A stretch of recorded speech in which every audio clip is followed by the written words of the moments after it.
Zach, last year, Hertz ordered 100,000 Model 3s and Model Ys from Tesla. 65,000 Polestars were ordered earlier this year, and now we have an even larger order. 175,000 EVs ordered from none other than General Motors. This kind of surprised me. What's your take? You forgot two really important Hertz stories that fit into this as well. They signed an agreement with Tom Brady to be one of their spokespeople, driving around, whipping around those Model 3s. That's important. And they're being sued because a lot of people got falsely arrested driving Hertz vehicles. So you gotta give the people all the information, Justin. Yes, you were right, though. 175,000 unknown EVs have been ordered by Hertz. Hertz is incredible. They can go bankrupt. They can, unfortunately, get people arrested for driving cars that are reported as stolen when they're not. They can somehow find the money to hire Tom Brady. And now they are committed to, what is that, 300,000 plus electric vehicles. They're going to have one of the largest fleets of EVs in the United States. That's pretty incredible. Yeah, I guess they see this as a strength for their future business model. Well, we know a little bit about what Hertz has ordered from GM. We know that the first deliveries are going to be, drum roll please, Chevy Bolts.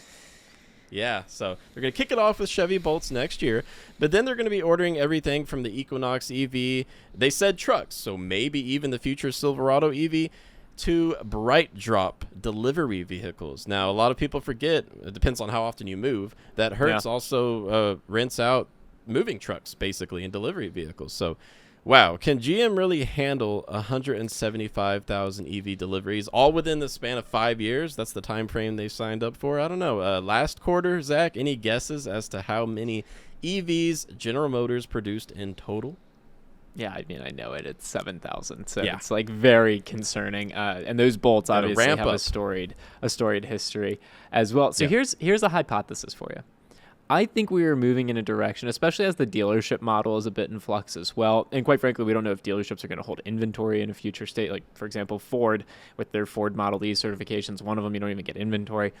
I think we are seeing the slow but sure transition away from test driving vehicles at dealerships to renting a car. I mean, it already happens. People already do this. They rent cars, especially on Turo and stuff like that, to see if they like it. That, I feel like I would not be surprised if part of Hertz's business model here in the future, in like the boardrooms and when they're talking about future state, a revenue stream for them will be test drive a Tesla, test drive an Equinox EV, and that could be part of the partnership even then back with the OEM to be like, I just wouldn't be surprised if this has a deeper meaning than what we're just seeing on the surface, which is, their next fleet of rental cars are going to be EVs. No, I think there's a relationship and a partnership being built here between the OEM and Hertz that helps enable sales in the future. Well, maybe we should slide this video into their DMs. Maybe Hertz could get some good ideas. Hire you as a consultant, Zach. That's fascinating. One other thing that comes to mind is I do care about emissions, at least direct tailpipe emissions. And one of the greatest ways to reduce overall tailpipe emissions from the transportation sector is to electrify the vehicles that drive the most. So now it's got me thinking, this is some crazy news, ordering over 300,000 EVs from a rental car company. But on the environmental side, which I do care about, I think that's honestly some great news. It is. It totally is. I have a lot of questions about battery degradation, especially because when you think about buying a rental car after its useful life as a rental car, there are a lot of questions there. How is the vehicle driven? And a lot of people, like my dad included, if you're buying a rental car, we're not necessarily recommending it. And the reason being, it's probably been driven hard, and especially if a vehicle smells kind of funky. So a lot of these operations like Hertz and Enterprise, they actually sell cars after the rental cars directly to consumer. Like they have Enterprise buy a car and Hertz buy a car.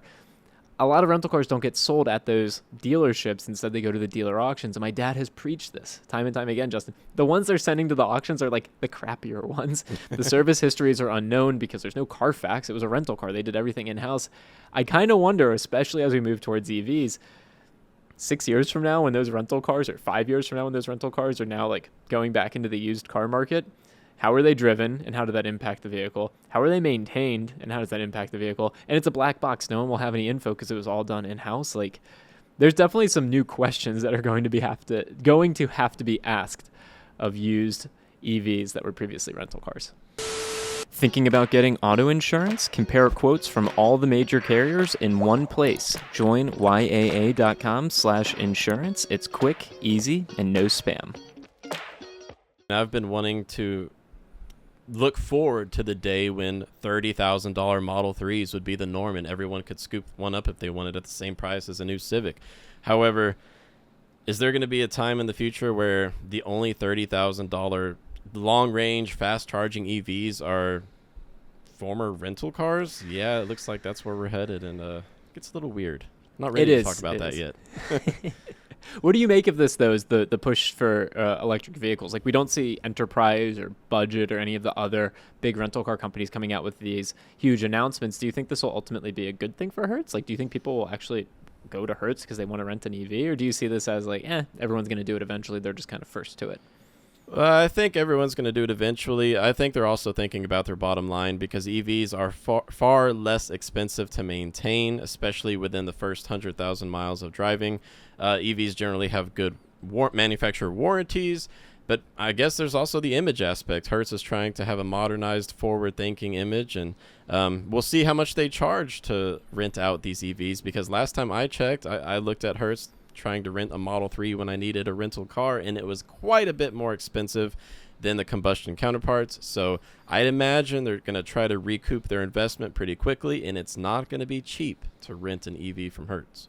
I think that's a really good point, and kudos to you for having done the research and tried to rent one of those Model 3s, because I remember when that announcement was made, it's not like you could have actually rented one at that period of time. Obviously, they now have some in their fleets, but it's going to be a long ramp up, 5 years for GM to deliver these 175,000 vehicles. I do think there's a really interesting piece on the BrightDrop side, which is like you look at Penske trucks and the other like U-Haul trucks and things like that. Electrification of that could make a lot of sense. You just got to make sure you can actually, carry the load and everything that's with you. But that'll be another story for another time. Yeah, don't expect to move cross-country in an electric moving truck yet. Charging infrastructure just isn't there yet for a moving truck with, 120 miles of range fully loaded. Not happening yet, but still, this is some good news, I think. Let's see what happens. It's pretty damn cool, that's for sure. I wonder if we'll be making a Hertz Goes Bankrupt 2.0 video a year from now. I hope not. I don't want to see companies go bankrupt, but they are certainly spending a lot. Their balance sheet is going to look a lot different now in post-bankruptcy world. Anyway, Justin, thanks for bringing this up. Thanks for sharing it with us. And good luck, GM. We're rooting for you. Yeah, thanks, Zach. It's got me looking forward to the next round of Super Bowl commercials from Hertz. Could you imagine going bankrupt and then making Super Bowl commercials? I just don't get it, man. I don't get it.